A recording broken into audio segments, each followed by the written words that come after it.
The life of a medieval bellfounder. Bronze, fire, and the weight of sound. The slow craft of bells. When you think of the Middle Ages, you probably imagine stone cathedrals, castles rising above towns, or perhaps bustling markets. But above the noise of everyday life, there was another constant sound, the tolling of bells. They rang out the hours, called people to worship, warned of danger, and marked funerals, weddings, and market days. Their voices were woven into the rhythm of medieval life. Yet behind those tones, sometimes grand, sometimes humble, stood the quiet work of bellfounders. To craft a bell in the medieval period was no easy task. Unlike weaving cloth or making shoes, which could be done with small tools in a workshop, bell casting required fire, space, heavy materials, and a remarkable degree of technical skill. The process could take weeks, even months, for a single bell. And so the bellfounder was a figure both respected and a little mysterious, a person who coaxed music out of fire and bronze. In most European towns, the bellfounder's workshop was located near the edge of settlement, not at the center. This was not only because the work demanded room, but also because it was dangerous. A miscalculation in temperature, an air pocket in the mold, or a weak seam could lead to an explosion of molten metal. Few townsfolk wanted that kind of risk too close to their homes. So, often tucked between muddy fields or near a riverbank where water could be drawn, bellfounders went about their work. The mixture of metals. Every bell began not with shape, but with material. Bronze was the preferred metal, a blend of copper and tin. Copper gave the strength, while tin sharpened the tone. The balance was everything. Too much copper, and the sound dulled. Too much tin, and the bell could crack under its own force. A typical mixture hovered around 3/4 copper to 1/4 tin, though the exact formula varied from place to place. In the markets, bellfounders often inspected copper ingots by lamplight, tapping them with small hammers to test the ring. Tin, rarer and more expensive, was handled with even greater care. To secure enough of both metals, patrons, often monasteries or towns, would sometimes melt down older items, broken cauldrons, bent candlesticks, or even older bells. In this way, bells carried history not only in their purpose, but in their very substance.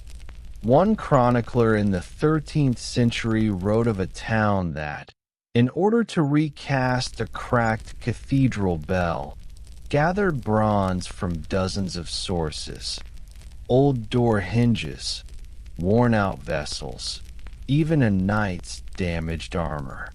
All of it went into the fire. When that bell rang, the people heard not just a new voice but echoes of their own possessions, transformed by heat and skill.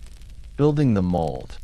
If the alloy gave the bell its voice, the mold gave it its body. Creating a bell mold was a laborious ritual, requiring patience and precision. The process usually began with a core, a mound of bricks or clay shaped roughly like the inside of the bell. This core was covered with layers of loam, a mixture of clay, sand, horse dung, and straw that hardened into a smooth surface. Over this, the bellfounder shaped the false bell, often from wax or clay. exactly the size and shape of the intended bell. It was on this false bell that inscriptions and decorations were carved. These could include saints, coats of arms, or simply the name of the patron. The lettering was usually pressed into the wax so that when the final casting was done, the letters would stand in relief, permanent and solemn. Once the decorations were finished, another layer of loam was applied to create the cope, or outer mold. This encased the false bell, leaving space between the core and the outer mold where the molten bronze would eventually flow. When the mold was dried, the wax or clay of the false bell was melted out, leaving only a hollow space in the shape of the future bell. The molds were massive and heavy. A large bell might weigh several tons, and the mold itself could require wooden supports and careful handling. Everything depended on the mold holding steady when the fire came. Fire and pouring. When the day of casting arrived, the entire community often turned out to watch. For many, this was not simply a technical process, but a kind of spectacle, even a ritual. Monks prayed nearby, townsfolk whispered in awe, and patrons stood with tense expectation. For all the careful preparation, no one could know for sure whether the bell would emerge whole or broken. The furnace roared with heat, fed by great stacks of charcoal. Bellfounders and their assistants worked in sweat and smoke, using long-handled tools to stir the molten bronze, checking for impurities. At last, when the mixture was ready, channels dug in the earth directed the glowing liquid toward the mold. The moment of pouring was tense. The metal hissed and spat, filling the cavity with its searing light. Workers kept a careful distance, knowing that a single crack or weak point could bring disaster. Then came the waiting. The mold cooled slowly, over days or even weeks, as the metal hardened. Only when the bell was broken free from its earthy casing could the success or failure be known. Sometimes the bell emerged perfect, its tone clear when struck. Other times, flaws in the mold or bubbles in the bronze left cracks, ruining months of labor. Success was celebrated with relief and often with feasting. Failure meant starting all over again. The place of bells in life. Why so much effort? Because bells were not simply tools. They were voices of authority, guardians of rhythm, and instruments of identity. A town with a great bell could assert itself against its neighbors. A monastery with a peal of well-tuned bells could mark its devotion. Bells called people to mass, announced market days, signaled curfews, and warned of fire or invasion. Their sound carried farther than the human voice, reaching across fields and valleys. For peasants in the fields, the toll of a bell meant it was time to rest, to pray, or to pack up for the day. For traders, it announced the opening of the market. For soldiers, it might mean the alarm of an enemy sighting. In some towns, the hours themselves were rung, dividing day from night in a way that kept communal life bound to the sound of bronze. Even in death, bells played their part. Funeral tolls marked the passing of souls, slow and heavy, their sound echoing through narrow streets. In marriage, they pealed in celebration, lifting voices skyward. It is no wonder that bells were called the tongue of the church or the voice of the town. The Bellfounder's reputation. The Bellfounder, then, lived in a curious position. He was not a priest, though his work often touched the sacred. He was not a noble, though his patrons were often wealthy. He was a craftsman, yet his craft bordered on the mystical. To make a bell was to shape the air itself, to craft sound from earth and fire. Yet Bellfounders were also practical men, dealing with shortages of metal, failed castings, and the constant worry of accidents. Their work demanded knowledge of mathematics, acoustics, and metallurgy, though often these were learned not from books, but from experience and tradition. Secrets of the trade were passed from master to apprentice, guarded carefully, for the reputation of a Bellfounder could make or break his livelihood. A failed bell could ruin trust. A cracked bell, ringing false, could tarnish his name for decades. But a fine bell, rich in tone, strong in body, might ring for centuries, carrying the memory of its maker long after his death. As you picture this world, imagine yourself standing near the edge of a medieval town. The air smells of wood smoke, the fields are quiet, and beyond the rooftops rises the silhouette of a church tower. The workshop of the Bellfounder smolders nearby, its walls streaked with soot, tools hanging in the dim light. The mold for a new bell waits, covered in loam, hidden under straw mats to protect it from the damp. Inside, workers stir a furnace, copper and tin melting into liquid fire. The master Bellfounder, face lined with years of heat and strain, peers into the flames. He listens not only to the roar of the furnace, but to something more, an imagined sound, the voice the bell will one day give. This is the world we step into. The story of bells is not only about bronze and labor, but about patience, community, and the delicate balance between failure and triumph. But before the bell could ring, before its voice could shape the life of a town, there were still more steps, more rituals, and more dangers. What happened, for instance, when a casting failed, or when the demand for bells outstripped the skill to make them?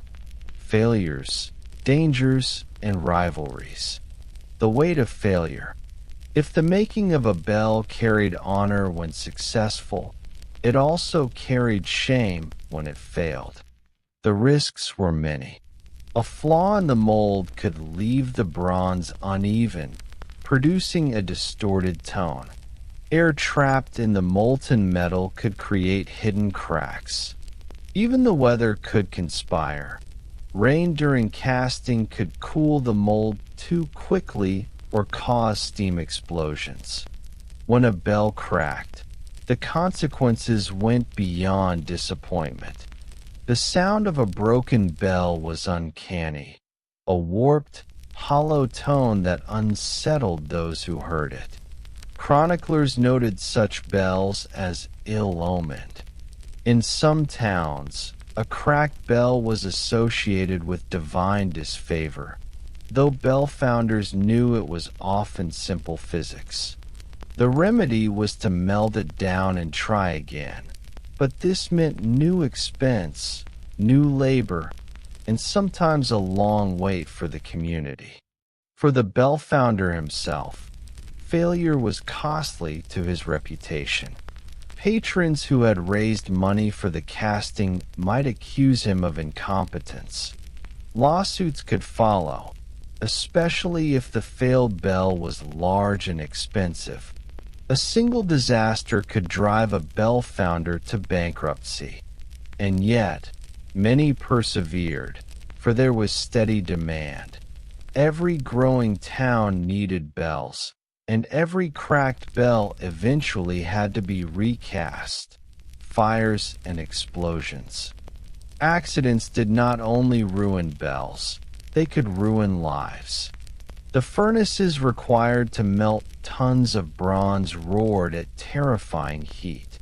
Workers shoveled charcoal, stoked flames with bellows, and leaned close to stir the molten metal with iron rods. Protective clothing was minimal: wool tunics, leather aprons, perhaps dampened cloths wrapped around arms. Burns were common, and some were fatal. The most dreaded danger came at the moment of pouring, when molten bronze, glowing white-hot, surged into the mold.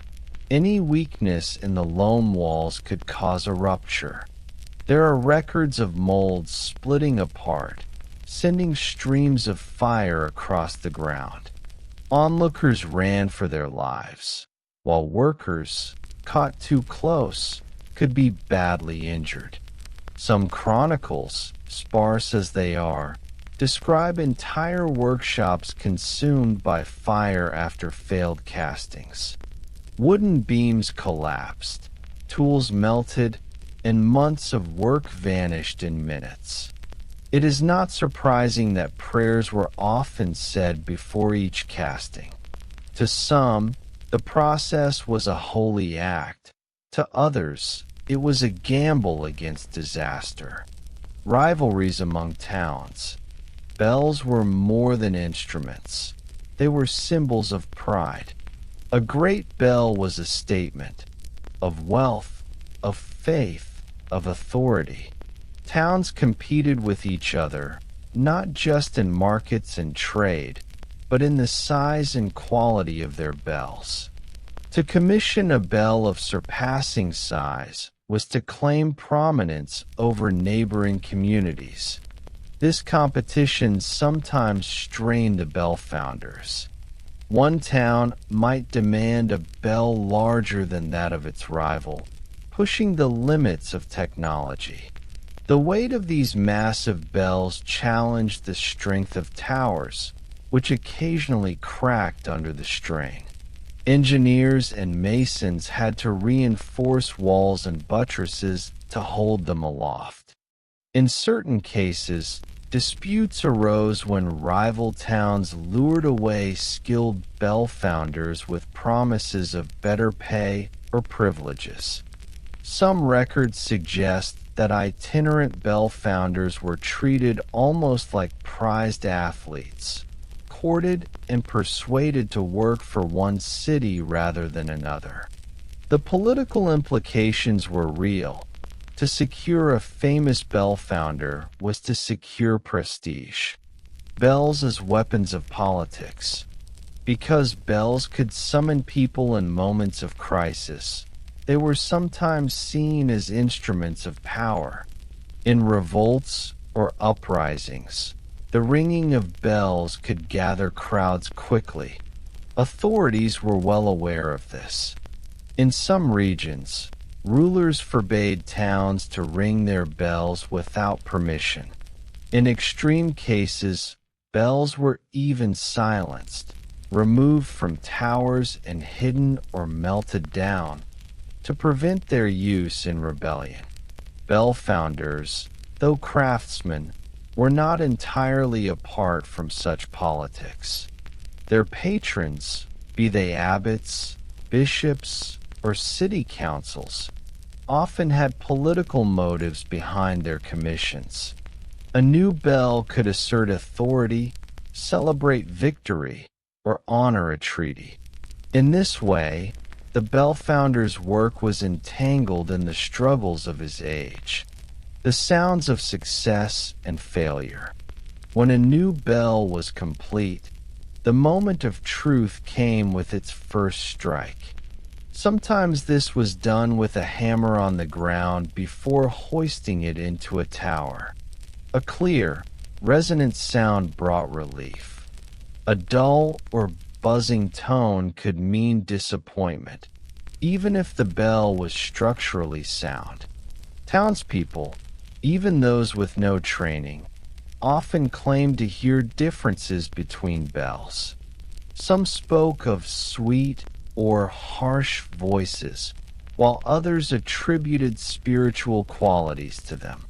Bellfounders knew that factors like shape, thickness, and alloy all affected the tone, but they could never guarantee perfection. Each casting was unique, and each bell had its own personality. Cracked or misshapen bells were not always discarded at once. Some smaller communities, lacking funds, used flawed bells for years, their warped tones part of local identity. Travelers occasionally remarked on the strange sounds of certain towns, where bells rang out not with harmony, but with odd, clashing notes. The social life around bells. Despite these risks and rivalries, bells remained central to daily life. They marked not only religious hours, but civic time. In an age before personal clocks, bells were the shared heartbeat of a community. The sound of prime at dawn, sext at midday, and compline at night shaped the rhythm of ordinary existence. Children grew up with those tones. Farmers looked for them across fields, and merchants timed their work by them. A missed ringing could cause confusion or complaint. In some places, bell ringers were fined for negligence if they failed to toll at the appointed times. For festivals and processions, bells were rung in joyful peals, often by teams of ringers pulling on ropes. In more somber times, plague, famine, war, the same bells tolled slow and heavy. Thus, a community's emotional life, its joys and sorrows alike, was carried in bronze. The Bellfounder's anxieties.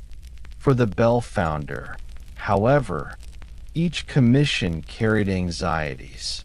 Would the patrons be satisfied? Would the mold hold? Would the tone be judged fair or false? Would rival craftsmen surpass him? He might travel from town to town, taking contracts, leaving behind bells that spoke in his name long after he moved on.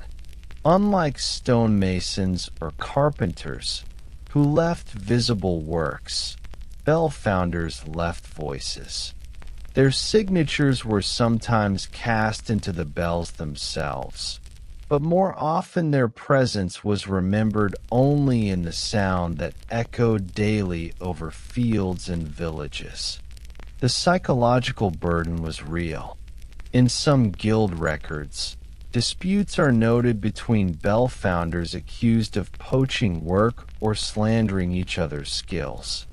The secrecy of recipes and techniques reflected this competitive world. A single mistake could bring ruin, but a single success could secure renown for generations. A landscape of echoes. Picture now a landscape dotted with towns and villages, each marked not only by its church spire, but by the sound that carried from it. On market day, bells rang early. At curfew, they rang late. Across valleys, one town's bells answered another, their voices mingling in the wind. To modern ears, accustomed to the noise of engines and machines, this medieval soundscape might seem sparse. But to those who lived in it, the bells were constant companions. They told the time, reminded of faith, warned of peril, and celebrated peace. Each bell was an anchor in the uncertain flow of life, and behind that sound was the quiet, dangerous, exhausting work of men who toiled with fire and bronze at the margins of towns. The Bellfounders carried both the pride of success and the dread of failure in every commission. So, when a community gathered to watch a bell lifted into its tower, they were not only celebrating the arrival of an instrument, but the culmination of weeks or months of risk. For the Bellfounder, the relief was palpable, though often unspoken. For the townsfolk, the sound that followed was a kind of proof that their faith, their money, their patience, and their hopes had not been in vain. But as we consider these voices of the past, one question remains. How did the Bellfounders themselves see their legacy? Did they believe they were simply craftsmen, or did they sense that in shaping sound, they were shaping memory itself? Legacy, memory, and echoes. Bells across generations. When a medieval Bellfounder completed a work, he knew it might outlast him. Many medieval trades produced items that wore out in a decade or less. Shoes, garments, tools, and even houses succumbed to wear and rot. But a bell, properly cast and cared for, could endure for centuries. Some still ring today, more than half a millennium after they were made.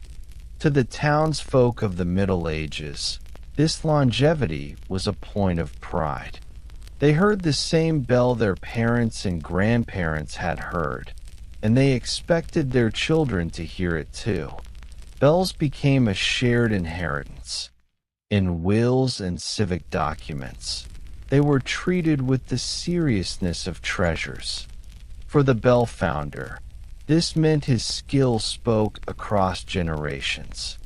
Even if his name was forgotten, his work continued to sound, not only in his town, but in the landscape of memory, recasting, and renewal. Yet not all bells endured without change. Over time, even the finest bronze could crack. Repeated ringing placed enormous stress on the metal. A single flaw could grow into a fissure, and one day, the sound would warp or stop. When this happened, bells were not discarded lightly. Instead, they were broken down and recast, often by a new generation of Bellfounders. In this way, the material itself lived many lives. A bell cast in the 12th century might be melted in the 14th, reforged in the 15th, and continue ringing into the modern age. The identity of the bell shifted, but its bronze remained, like a voice retuned for new times. Inscriptions often told this story. Some bells carried lines such as recast after the breaking of the former, or renewed in the year of our Lord. These words reminded listeners that sound, like life, was fragile, but also that resilience lay in continuity, bells in war and peace. The symbolic weight of bells became especially visible in times of war. Armies, when invading, sometimes ordered the removal of bells to melt them into cannon. This practice was both practical and symbolic. The bronze was valuable for weaponry, and silencing a town's bells symbolized the conquest of its voice. Communities grieved the loss of their bells. Chroniclers describe towns falling silent after soldiers carried away their bronze. When peace returned, one of the first tasks of rebuilding was often the commissioning of new bells. In this way, bells became symbols of both destruction and renewal. In times of peace, bells remained instruments of unity. They rang for coronations, marriages, and treaties. In rural life, They continued to mark the hours, to warn of storms, and to summon farmers to prayer. Their tones were woven into both public ceremony and the quiet rhythms of daily labor, the changing soundscape. As centuries passed, the soundscape of Europe shifted. By the 16th and 17th centuries, larger cities filled with the noises of commerce, carts rumbling on cobblestones, workshops buzzing, and markets alive with voices. Still, above it all, bells rang. They competed with the growing din of urban life, and they remained recognizable symbols of place. The Reformation and Counter-Reformation brought new roles for bells. In Protestant regions, some bells were silenced or stripped of their inscriptions. In Catholic strongholds, bells became louder symbols of faith, ringing with renewed vigor. Once again, the Bellfounder's work became entangled in broader religious and political tides. The science of sound. By the early modern period, scholars began to study bells with greater precision. Mathematicians and natural philosophers measured their vibrations, attempting to calculate the precise shapes and alloys that produced harmonious tones. What had once been a craft guarded by secrecy now became a subject of scientific inquiry. But even with this growing knowledge, bell founding remained a craft. Founders still built great molds of clay and loam, still stoked fires and poured glowing bronze. The science could describe, but not replace, the practiced touch of the craftsman.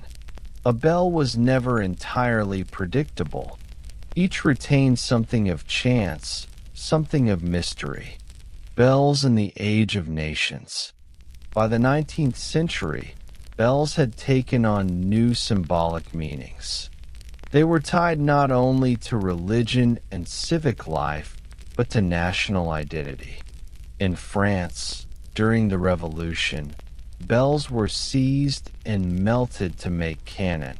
Their loss both a practical sacrifice and a symbolic break from the past. In England, bells tolled during moments of empire, summoning people for both celebration and mourning. Factories and railways introduced new sounds into daily life, but bells remained. Church towers still called the faithful, and town halls still struck the hours. In some industrial cities, bells even became a way to regulate shifts, ringing at the start and end of the workday. The medieval bell founder, had he been able to look ahead, might have been astonished to see his humble craft adapted to such vast changes. Enduring memory.